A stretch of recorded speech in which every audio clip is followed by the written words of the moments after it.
وہ نارمل لوگوں کی طرح زندگی گزار رہے تھے۔ 14 جولائی 1965 میں اسٹیفن ہاکنگ نے جین بیلٹ سے شادی کی، جس سے انہیں 3 بچے بھی ہیں۔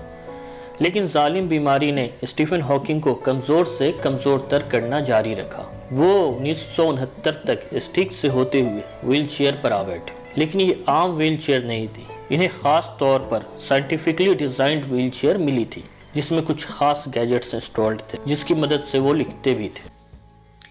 لیکن ایک مسئلہ بھی تھا، وہ یہ کہ اسٹیفن ہاکنگ اپنی ویل چیئر کو ادھر ادھر دوڑاتے وقت کنٹرول نہیں کر پاتے تھے۔ ایک مرتبہ انہوں نے ویل چیئر برطانوی شہزادہ چارلز کے پیر پر چڑھا دیا تھا۔ ایک بار تو کانفرنس میں ویل چیئر دوڑاتے ہوئے وہ گر پڑے۔ اس حادثے میں ان کے کولہے کی ہڈی ٹوٹ گئی۔ وہ اس حادثے کو یاد کرتے تھے اور کہتے تھے، میں ایک برا ڈرائیور ہوں۔ بیماری کی وجہ سے انہیں بولنے میں بھی مشکل پیش آتی تھی۔ 1985 میں اسٹیفن ہاکنگ کو نیمونیا ہوا اور پھیپھڑوں میں انفیکشن کی وجہ سے انہیں سانس لینے میں بھی مشکل پیش آنے لگی۔ ان کی جان بچانے کے لیے ڈاکٹر کو آپریشن کرنا پڑا۔ اس آپریشن میں ان کی جان تو بچ گئی، لیکن بیماری کی وجہ سے ان کی آواز ہمیشہ کے لیے چلی گئی۔ یہ اسٹیفن ہاکنگ کے لیے بڑا دھچکا تھا، لیکن کیمبرج یونیورسٹی نے اس کا بھی حل نکال لیا۔ یونیورسٹی میں خاص طور پر ہاکنگ کے لیے ٹاکنگ کمپیوٹر بنایا گیا۔ یہ کمپیوٹر ان کے ویل چیئر کے ساتھ ہی انسٹال کر دیا گیا۔ یہ ٹاکنگ کمپیوٹر دراصل ہاکنگ کی الیکٹرانک وائس تھی۔ اسٹیفن اپنی گال کی ماس پیشیوں کو ہلا کر اس پہ ٹائپ کیا کرتے تھے۔ شروعات میں ایک لفظ لکھتے ہوئے ان کی سانسیں پھول جاتی تھی، لیکن رفتہ رفتہ وہ اس کام میں ایکسپرٹ ہوتے گئے۔ وہ جو الفاظ ٹائپ کرتے وہ الفاظ الیکٹرانک وائس میں کنورٹ ہو کر اسپیکر سے سننے والوں کے کان تک پہنچ جاتی تھی۔ اسٹیفن ہاکنگ نے اسی کمپیوٹر کی مدد سے بے حد مشہور کتابیں لکھی تھی۔ اسی ٹاکنگ کمپیوٹر کے ذریعے وہ اپنے لیکچر تیار کرتے اور ڈیلیور بھی کیا کرتے تھے۔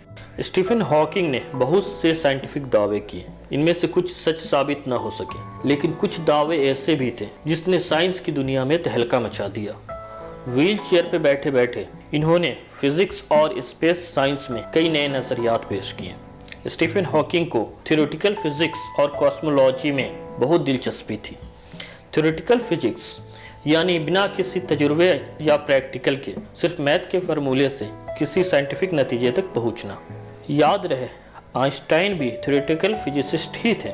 اسٹیفن ہاکنگ نے بلیک ہول کی تھیوری بھی فزکس کے ایک فارمولے سے اپنے بلیک بورڈ پہ ثابت کی، جس نے سائنس کی دنیا میں ہلچل مچا دیا۔ بلیک ہول انترکش میں گھومتے ایسے دائرے جہاں گروتواکرشن بل اننت ہو جاتا ہے، مطلب یہاں سے کوئی چیز واپس نہیں آ سکتی، یہاں تک کہ پرکاش بھی نہیں، تبھی تو یہ بلیک ہول ہے۔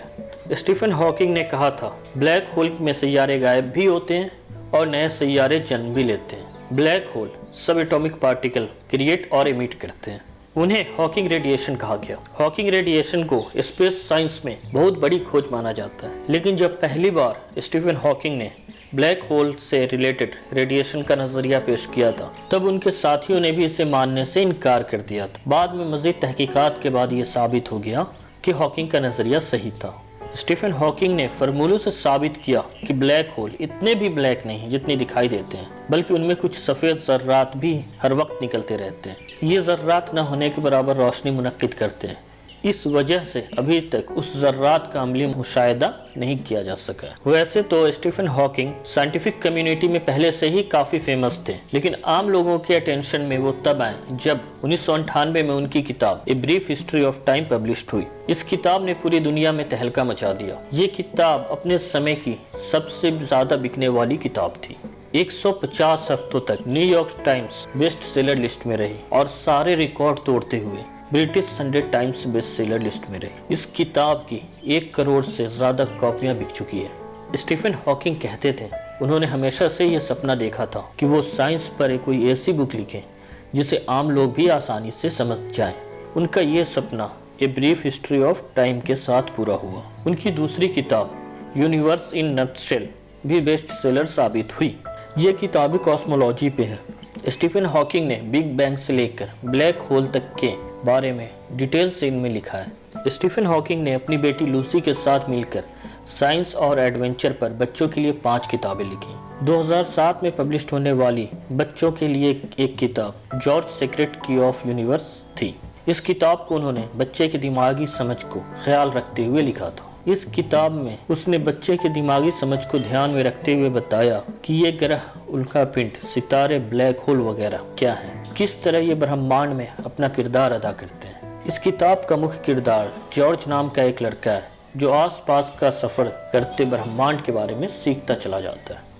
اسٹیفن ہاکنگ کو ایک نظریاتی سائنٹسٹ کے طور پر دیکھا جاتا ہے۔ انہیں سائنٹیفک نظریے پر شرط لگانے اور ہار جانے پر کمال حاصل تھا۔ اس وجہ سے دوست اکثر ان کا مذاق بناتے تھے۔ 1975 میں اسٹیفن ہاکنگ نے اپنے دوست کپ تھرون سے شرط لگائی کہ سگنس X1 بلیک ہول میں بدلے گا یا نہیں۔ کپ تھرون کا دعویٰ تھا بلیک ہول بن جائے گا، لیکن ہاکنگز کا دعویٰ تھا کہ بلیک ہول نہیں بنے گا، اور بلیک ہول بننے پہ ہاکنگ 1990 میں یہ شرط ہار گئے۔ پھر 1997 میں ہاکنگ نے کپ تھرون کو اپنے میں ملایا اور دونوں نے ساتھ مل کر جان پریسکل سے اس بات پہ شرط لگائی کہ بلیک ہول میں گریویٹیشنل کولیپس کی وجہ سے انفارمیشن ضائع ہو جاتی ہے یا نہیں۔ ہاکنگ کا دعویٰ تھا انفارمیشن ضائع ہو جاتی ہے، جبکہ پریسکل کا دعویٰ تھا انفارمیشن ضائع نہیں ہوتی۔ 2004 میں وہ اپنے ہی ریسرچ یعنی ہاکنگ ریڈیشن پر لگی شرط ہار گئے۔ برٹش نیوز پیپر دی گارجین میں پبلش ہوئے ایک انٹرویو میں پروفیسر ہاکنگز نے کہا تھا، ہمارا دماغ ایک کمپیوٹر ہے اور یہ کمپیوٹر تب کام کرنا بند کر دیتا ہے جب اس کے کمپوننٹس فیل ہو جاتے ہیں۔ اسی کو مرتیو یعنی موت کہتے ہیں۔ وہ جو مانیتائیں ہیں کہ موت کے بعد بھی زندگی ملے گی، سورگ وغیرہ، وہ سب مانیتائیں لوگوں کو دلاسا دینے کے لیے ہوتی ہے، کیونکہ انسان اس خیال سے ڈرتا ہے کہ موت کے بعد میری چیتنا، میری ہستی کا کیا ہوگا۔ اسٹیفن ہاکنگ نے کہا تھا، ہم سب جس پر چاہیں اس پر وشواس کرنے کے لیے آزاد ہیں، اور میرا اسپشٹ وچار یہ ہے کہ کوئی ایشور نہیں ہے۔ اس برہمانڈ کو کسی ایشور نے نہیں بنایا ہے، اور نہ ہی کوئی ہمارے بھاگیہ کو لکھتا ہے۔ ہمارے پاس یہی ایک زندگی ہے برہمانڈ کے گرینڈ ڈیزائن کو سمجھنے کے لیے، اور یہی چیز مجھے گہرے احساس کی طرف لے جاتی ہے۔ جب امریکہ نے جنگ میں AI روبوٹ کے استعمال کو لے کر ایک ریسرچ کیا تو اسٹیفن ہاکنگ نے آگاہ کیا تھا کہ اس طرح کا ریسرچ تباہی کا ذریعہ بن سکتا ہے۔ اسٹیفن ہاکنگ نے دنیا کے انت کے بارے میں بات کرتے ہوئے کہا تھا، آرٹیفیشل انٹیلیجنس، نیوکلیئر وار، مہاماری، کلائمیٹ چینج، بڑھتی جن سنکھیا، یہ سبھی وہ کارن ہیں جو دنیا کو انت تک لے جائے گی۔ اسٹیفن ہاکنگ نے کہا تھا، مجھے لگتا ہے مانو جاتی کے پاس خود کا آستتو بچائے رکھنے کے لیے 1000 سال ہے۔ جب تک یہ پرتھوی منشیہ کے رہنے لائق نہ رہ جائے، اس سے پہلے ہمیں پرتھوی جیسا کوئی گرہ کھوجنے کی ضرورت ہے۔ اسٹیفن ہاکنگ کی خراب طبیعت اور خراب رویے نے اس کی پرسنل لائف کو بھی متاثر کیا تھا۔ اس کی پہلی بیوی جین نے اس کا بہت ساتھ دیا۔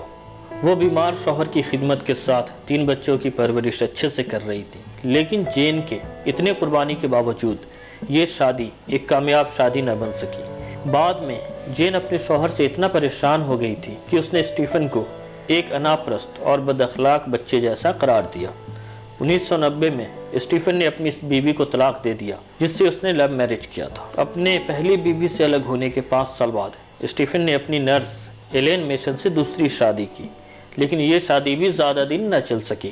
2006 میں یہ شادی بھی طلاق پہ ختم ہوئی، لیکن جسمانی بیماری اور ٹوٹتی ہوئی شادی بھی اسٹیفن کو مایوس نہ کر سکی۔ وہ ایک زندہ دل اور لوگوں کو موٹیویٹ کرنے والے انسان تھے۔ 2012 میں ایک امریکی ٹی وی شو بگ بینگ تھیوری میں اس کی بطور مہمان شرکت بھی ایک یادگار واقعہ ہے۔ پروگرام میں اس کے ہنستے مسکراتے چہرے اور کاٹدار طنز نے لوگوں کو کہکہے لگانے پہ مجبور کر دیا۔ 2016 میں اسٹیفن نے جینیس نام کے ایک ٹی وی پروگرام کو ہوسٹ بھی کیا۔